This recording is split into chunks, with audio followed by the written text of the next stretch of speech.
In the last video, we talked about determinism.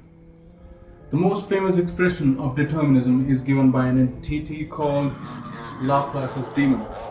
In 1814, French polymath Pierre Laplace was the first one who postulated that a sufficiently vast intellect, and with the knowledge of all the particles in the universe and all the laws of nature, could perfectly predict what would happen in the future. If you accept that the mind is generated by the brain and the brain is made up of matter and matter follows the inviolable laws of physics, then all your thoughts, choices, intentions, and desires are a result of a long chain of cause and effect which can be traced back to the Big Bang. This idea actually starts with an inevitable Isaac Newton. Newton was the first to formulate a set of laws or rules which would help us predict the motion of all the objects in the universe. Newton's revelations led to what is now called the deterministic universe. This idea is called the Newtonian classical clockwork universe, and it's what Einstein meant when he said, God does not play dice with the universe. From a completely Newtonian classical physics point of view, we have every reason to believe that we live in a deterministic universe. That you will end up watching this video was determined at least right after the Big Bang. But Newton's picture of the universe included an assumption that we now know for sure is wrong. It included an idea of an absolute, clearly definable now. Newton assumed that all particles, all observers, and all points in space were governed by a single, constantly ticking clock. This universal clock meant that it was possible to define a notion of now that everybody would agree on. It would mean that everybody would also agree on what was the past and also what will be the future. Newton's picture of the universe assumes that every place in the universe agrees on what is now, that everybody is now is the same. Our awareness of the universe rides this forward-moving notion of the present on now. We think of the world that exists as the world of the now. Newton's picture of space and time can be represented as follows. Let's cut out one-dimensional space and compress 3D space into 2D slides. Now let's stack successive instants so that time becomes the third dimension. Every slice is the same universe at a particular instant, and it evolves from one slice to the next according to the laws of physics. We only experience a single slice at a time, and we think of the universe in that slice as the one that currently exists. The past is gone except in our memories, and the future is a blank slate ready to be written into the past. Newton says that there is only one way to slice the time axis in the universe. Enter Albert Einstein. Einstein doubted Newton's notion of time. Through his special and general theories of relativity, he just mind blew the world of physics. He realized that space and time could no longer be thought of as separate entities. Instead, space and time are fused together into a four-dimensional structure, the fabric of space-time, the space-time continuum. Now let me explain what's mind-blowing about Einstein's theory of relativity. Einstein's theory of general relativity states that space-time is curved where there is matter and energy, resulting in what we perceive as gravity, and gravity slows down time. Gravity slows down the speed with which time ticks. Greater the gravity, slower the passage of time. It predicts that clocks at higher altitude tick faster than clocks on Earth's surface, and that's exactly what scientists observed later on, proving that he was right. If you spend a year at the top of Mount Everest, you can celebrate New Year's some microseconds earlier than someone who has spent a year at sea level because they were closer to the curvature of space-time. Due to the Earth's mass, time passed more slowly for them. Now here's something that's even more mind-bending about Einstein's theory of relativity. His theory of general relativity says that motion slows down time. Motion slows the speed with which time ticks, so greater the velocity of an object, slower time ticks for that object. So a clock that's moving at a high speed will tick slower than a stationary clock. In 1971, experimenters from the US Naval Observatory undertook an experiment in which they made airline flights around the world in both directions, each circuit taking about 3 days. they carried with them 4 cesium atomic clocks. When they returned and compared their clocks with the clock of the observatory in Washington, they had gained about 0.15 microseconds compared to the ground-based clock. Einstein's theory has been tested again and again and again, and he has been proven right all the time. So if you travel in a spaceship, which is moving close to the speed of light, and come back to Earth in 2 years after spending a considerable amount of time near a black hole, only 2 years would have passed for you, but many years would have passed for the ones on Earth, and you could come back to Earth in such a way that you are younger than your grandson. Einstein's theory of special relativity means that time is relative. The notion of now is relative. What happens now is relative. This is known as relativity or simultaneity. It means that two individuals who are moving relative to each other will not agree on what events happen simultaneously. Relativity of simultaneity. So for you to understand this, I'm going to begin with a little story, a little thought experiment. So suppose there are two nations that have been at war with each other for so many years. They are called foreland and backland. Now the two nations have finally come to a peace treaty, but neither of them wants to sign the treaty before the other. Foreland wants backland to sign first, backland wants foreland to sign first. They want to sign the treaty either last or simultaneously. So they both need some scheme that will ensure that they each sign the treaty simultaneously. So they consult with the United Nations Secretary General and they come up with the following plan. The two presidents are going to sit at opposite ends of a long train, and in between them there's going to be a light bulb.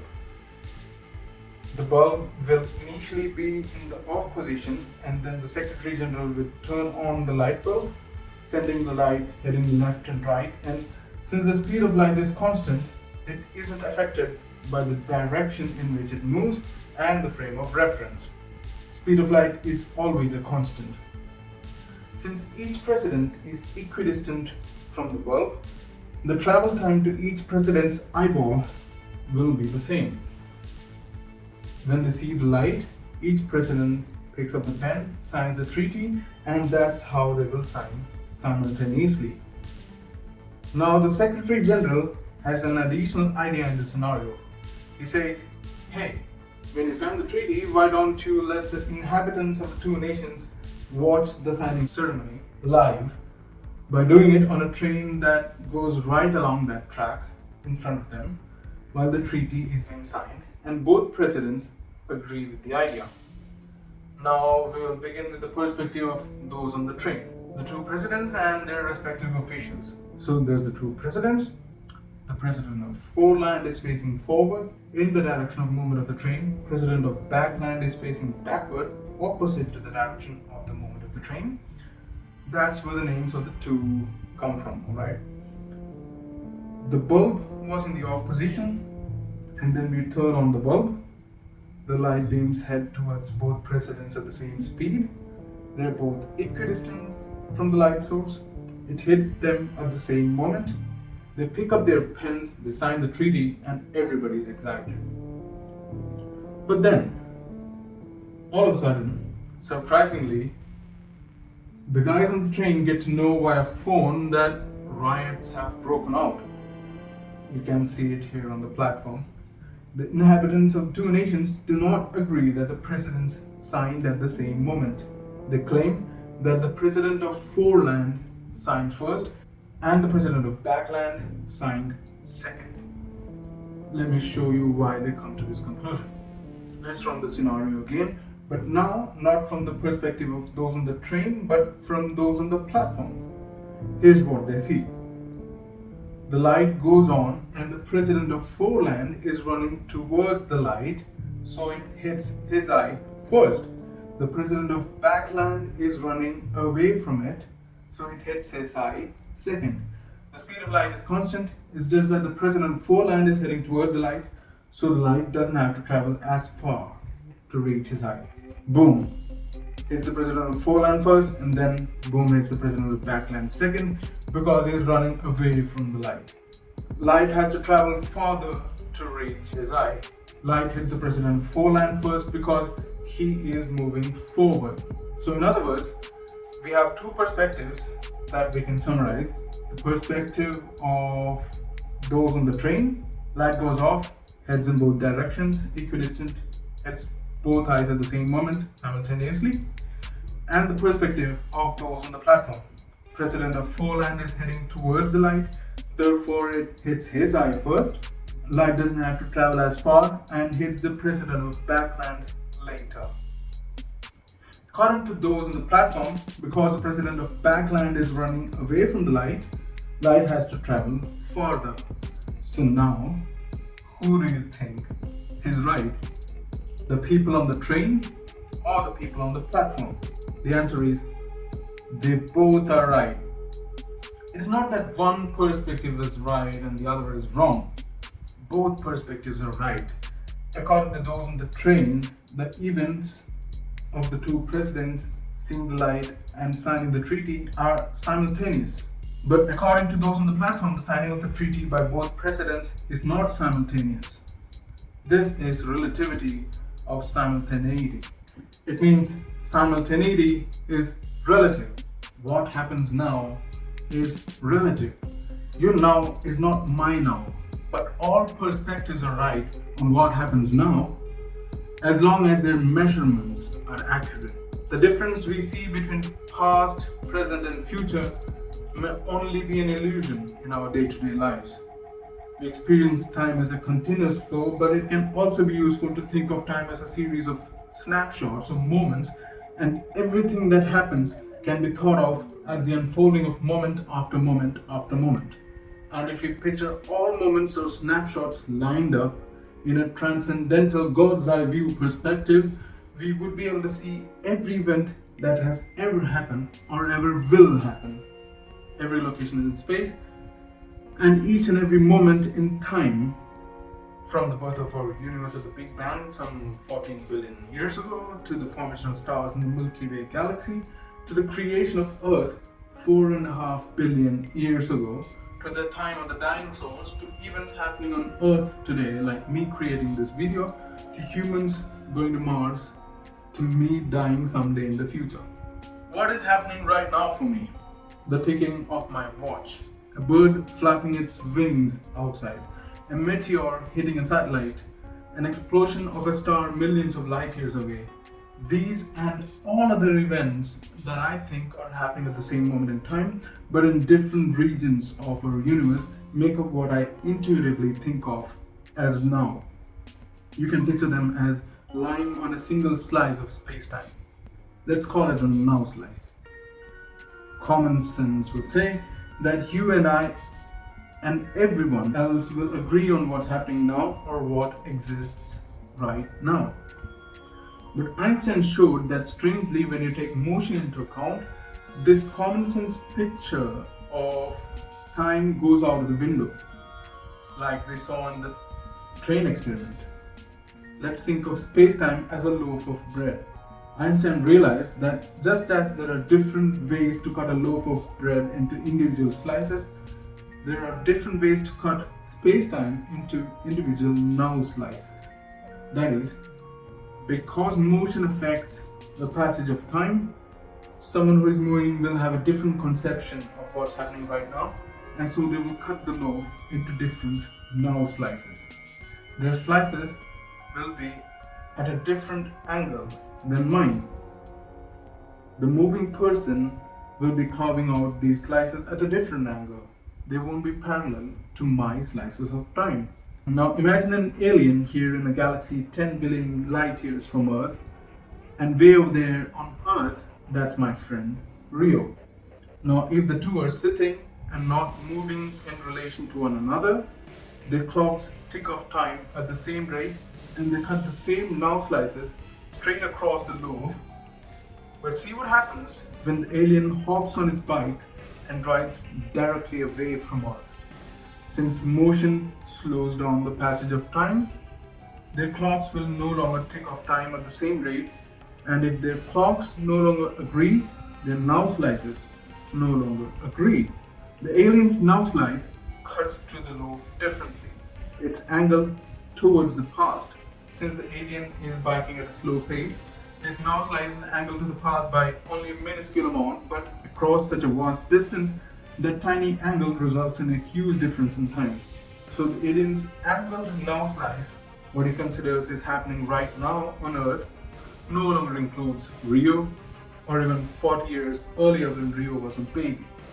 Amazingly, the alien's now slice has swept back through 200 years of Earth's history and now includes events that we consider part of the distant past, like Beethoven finishing the Fifth Symphony. And if that's not strange enough, the direction you move makes a difference too. Watch what happens when the alien turns around and bikes towards the Earth. The alien's new now slice is angled towards the future, and so it includes events that won't happen on Earth for 200 years. In fact, it's possible for another observer to be in your slice of the present, but for you not to be in theirs. Start moving forward, and your now slice will skew. Ahead of you, things in the future will become the present. Behind you, the past will become the present. And for once, what was the present will now be in the future. Walk in circles around the room, and your entire now slice shifts like a ship deck in a storm. Nearby, the effect is tiny, but the effect at the edge of the observable universe veers back and forth by a couple of centuries every time you change direction. In fact, it's possible to imagine an observer who lives in their definition of the present, but for whom your future is their past, or for whom your past is their future. Now, if you're wondering how that could be, this is described by the time part of the Lorenz transform equations, the part that says t nu equal to gamma times t minus v times x divided by c squared. Because of the x in there, the farther away an event is from you, the more it's now from the new perspective will be out of sync with your now. Now, I'm not going to derive the whole equation here as it's going to be boring. Once we know that your now can be what I consider the past, or your now can be what I consider the future, and your now is just as valid as my now, then the past is real. The future is real. Just as real as the present is. That means the past, present, and future all are real. They all exist. All time exists all the time. That is, there is just as much reality to the past and the future as there is to the present. The past is not gone and the future isn't non-existent. The past, present, and the future all are existing exactly in the same way. It means that just as we think of all of space existing, we should think of all of time as existing as well. Everything that ever happened or everything that ever will happen, it all exists.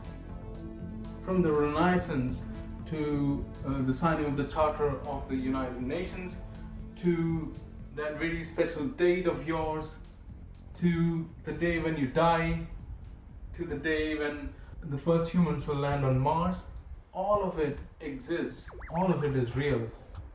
With this extraordinary insight, Einstein shattered our whole conception of time. The distinction between past, present, and future, he says, is only an illusion. From that perspective, time doesn't have a particular direction. It also doesn't have a particular preferred present. Just as we consider 10 feet ahead of us as real and 10 feet behind us as real, 10 minutes into the future is real and 10 minutes into the past is real as well. Time is just a dimension like space, and we only observe a flow of time if we play the slices in a sequence like a flip book. This is Einstein's law of the universe. This perception of existing in a single moment in time is definitely an illusion.